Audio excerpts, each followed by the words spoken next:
Bwana Yesu asifiwe, watoto wa Mungu, wana wa Mungu, familia ya Mungu. Naitwa mchungaji Daudi Maira Magolima kutoka kanisa la Mennonite Tanzania, Dayosisi ya Mashariki, jimbo la Kisota. Nichukue nafasi hii ya kukaribisha wewe mpendwa kwenye kipindi chetu kinachosema Amka na Bwana au Anza na Bwana. Nikukaribishe tena. Kipindi kilichopita, mwana wa Mungu, familia ya Mungu, mtoto wa Mungu, tulitafakari habari za shughuli za Mungu na habari za shughuli za mwanadamu katika wokovu. Ninaamini kuna watu ambao wako tayari, wanaothubutu angalau kushuhudia habari njema, kupeleka injili kwa watu wengine. Sasa unapokuwa unataka kupeleka injili sehemu mbalimbali, unahitaji kutambua mambo makuu manne ya watenda dhambi au ya wanadhambi. Kuna makundi manne ambayo unahitaji kuyafahamu. Na makundi haya yote ni ya muhimu kwako wewe unayeweza kupata nafasi ya kuipeleka habari njema. Kundi la kwanza kabisa ni kundi ambalo linaitwa rejected sinners. Rejected sinner ni watenda dhambi ambao wamekataliwa. Wamekataliwa ni nani? Ni watenda dhambi au mtenda dhambi ambaye amekataliwa. Na anapokataliwa na jamii, maana yake amekataliwa na jamii, amekataliwa na taasisi za aina mbalimbali, amekataliwa na familia, amekataliwa na koo, amekataliwa na dini, au amekataliwa na dhehebu lake. Kwa ni mtu ambaye ameshakwisha kutengwa. Wengine wanamuharamisha, kama ni kukaa anakaa nyuma kabisa, ana nafasi, ana sifa ya kushiriki jambo lolote kwenye kanisa lake, kwenye dhehebu lake. Kama ni vitu ambavyo kama nyanya imeshaoza, haifai tena, haina thamani, hana kitu chochote, ametengwa kabisa. Ndugu mpendwa, ogopa mtu ambaye anatengwa kwa kukataliwa na jamii na taasisi za aina mbalimbali. Taasisi hata za dini zinawakataa. Rejected sinners.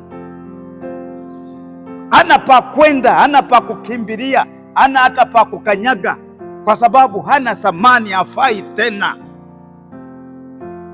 Lakini nataka nikuhakikishie ndugu mpendwa, ingawa rejected sinner, mtenda dhambi anayetengwa, anayekataliwa na jamii na taasisi na watu, Mungu huwa hamkatai. Hata kama ametengwa kwa namna gani, hata kama amedhalilishwa kwa namna gani, hata kama amezaikiwa kwa namna gani, Mungu hawezi kumdhihaki, Mungu hawezi kumkataa. Hiyo ndiyo kazi ya Mungu. Anatafuta wale wanaokataliwa na wanadamu, wanaokataliwa na viongozi wake wa dini, wanaokataliwa hata na viongozi wa kitaifa, anakataliwa. Mungu hawezi kumkataa. Bwana Yesu asifiwe. Kwa sababu Mungu anataka kila mmoja apate kumjua yeye.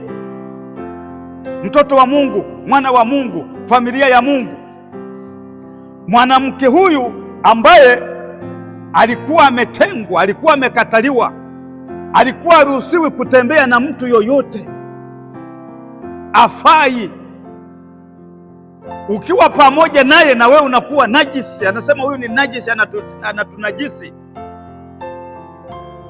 Lakini Mungu hakumtenga kupitia Yesu Kristo.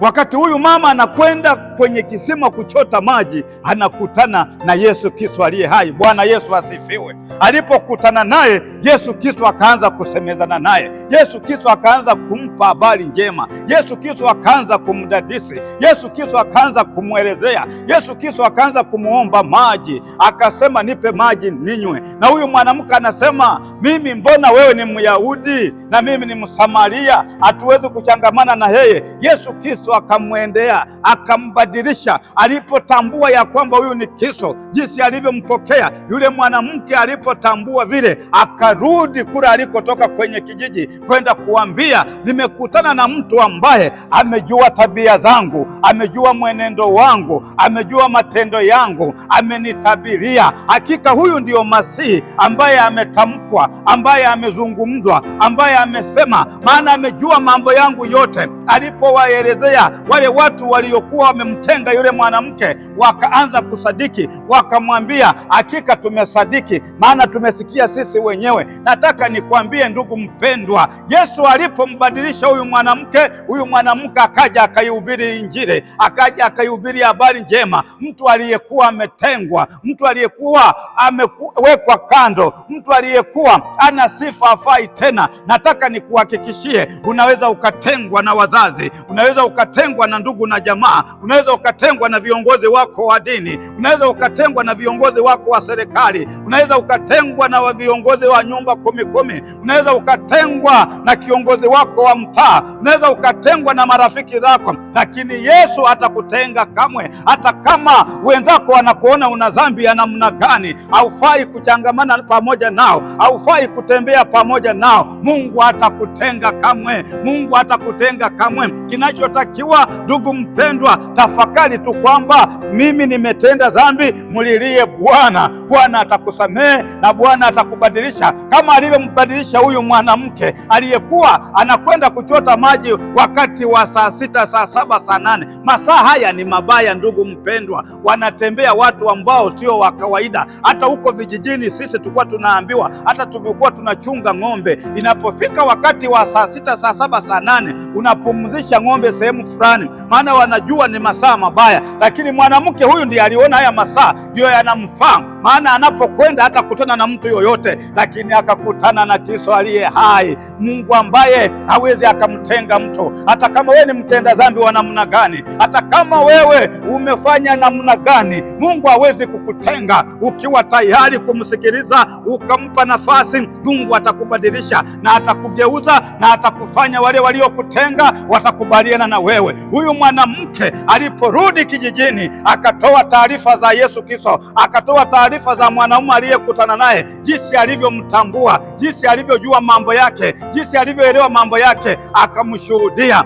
Mwanamke akaanza kuishuhudia habari njema. Bwana Yesu asifiwe. Wewe unayepeleka habari njema, unayekwenda huku na huku, tambua lipo kundi ambalo limeshakwisha tengwa na watu, limeshakwisha kukataliwa na watu, limeshakwisha kunyanyapaliwa na watu. Wanawaona ni wenye dhambi, wanawaona hawafai kujichangamana pamoja nao, wanawaona hawafai kutembea pamoja nao, lakini Yesu anawaona wanafaa. Katika jina la Yesu Kristo, Mungu aliye hai, nikuombee mtoto wa Mungu, nikuombee mwana wa Mungu, nikuombee familia ya Mungu unayeweza kubeba Biblia, unayeweza ukabeba neno, unakwenda kushuhudia habari njema. Tambua lipo kundi ambalo limeshakwisha kutengwa. Tambua lipo kundi ambalo limeshakwishwa kukataliwa na jamii, kukataliwa na viongozi hata wa dini, kukataliwa hata na wachungaji sisi, kukataliwa na maaskofu, lakini Mungu hawezi kumkataa kamwe. Nikuombee ndugu mpendwa, unapokuwa unaipeleka habari njema, ujue lipo hilo kundi ambalo unaweza kukutana nalo, ambalo limeshakwisha kutengwa, limeshakwisha kukataliwa kwenye jamii.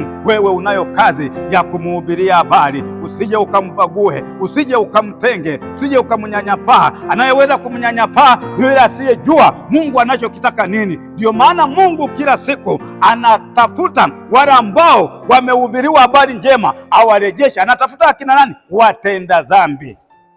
Baba, katika jina la Yesu Kristo, Mungu aliye hai, inuka juu yetu, jifunue juu yetu. Tufahamu tu kwamba Bwana, lipo kundi ambalo limeshakwisha kutengwa la watenda dhambi au wenye dhambi. ambao wanaitwa rejected sinners, lakini wewe hujalitenga Baba. Awe ni mtu mmoja hujamtenga, unamtafuta umrejeshe ili haje kwako. Tupe macho ya kuona, tupe nguvu ya kuona, tupe ufahamu wa kuona. Tusiwe watu wa kutenga waumini, watu wa kutenga watu kwenye jamii. Hata kama ni mwizi wa namna gani, hatuhitaji kumtenga. Tunahitaji kumfikishia habari njema, na tusichoke hadi pale ambapo Mungu atamuita. Kama atakuwa hajaokoka ni kazi yake mwenyewe, lakini hatutakiwi kuwatenga watu wenye dhambi. Tunapowatenga tunashindwa kutimiza kile Mungu alichotuagiza. Mungu akubariki sana, Mungu akupiganie, Mungu akutetee wewe unayenifuatilia. Nguvu ya Roho Mtakatifu ikuwezeshe na iniwezeshe na mimi kuweza kusimama vizuri, kuwaelezea watu habari za neno lako Kristo uliye hai. Asante Mungu, endelea kututia nguvu na kutupaka na kutujenga. Ni katika jina la Yesu Kristo naomba na kushukuru. Amen.